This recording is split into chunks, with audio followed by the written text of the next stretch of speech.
Et on parle d'autre chose à présent. Après la présidence de la République, le sénateur représentant les Français de l'étranger a été reçu par le président du Sénat, Madame Lucie Milébou-Aubusson, épouse Mboussou.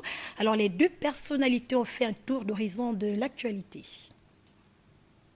C'est un entretien de plus d'une heure qui a donné l'occasion au président du Sénat, Mme Milébou-Aubusson, épouse Mboutsou, et Olivier Cadic, sénateur représentant les Français de l'étranger, d'échanger sur les questions politiques, de démocratie, de la crise post-électorale, du dialogue national, des échanges politiques à venir et des échanges bilatéraux et commerciaux entre Libreville et Paris. Ma venue au Gabon avait deux objectifs. Le premier, c'est de me faire ma propre idée, ma propre opinion sur la situation du pays d'un point de vue politique suite aux dernières échéances. Et puis la deuxième, c'est le côté économique. J'ai un rôle de promouvoir notre commerce extérieur, et qui dit promouvoir le commerce extérieur, c'est promouvoir les échanges. De l'échange fructueux et chaleureux entre les deux personnalités, le docteur Lucie Milébou-Aubusson, épouse Mboutsou, faisant le point de la situation politique au Gabon, regrettera le jugement souvent actif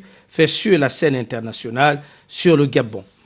En évoquant le dialogue national convoqué par le président Ali Bongo Ondimba, le président du Sénat expliquera à son hôte le bien fondé de celui-ci et estime que les réformes engagées lors de cette grande rencontre ramènera la sérénité, la stabilité et le calme, une analyse qui trouve l'assentiment du sénateur Olivier Cadic. Et ce que j'ai apprécié avec le discours de Madame le Président du Sénat, c'est cette volonté de faire réussir un dialogue politique, national, qui a pour objectif de rassembler tous les Gabonais.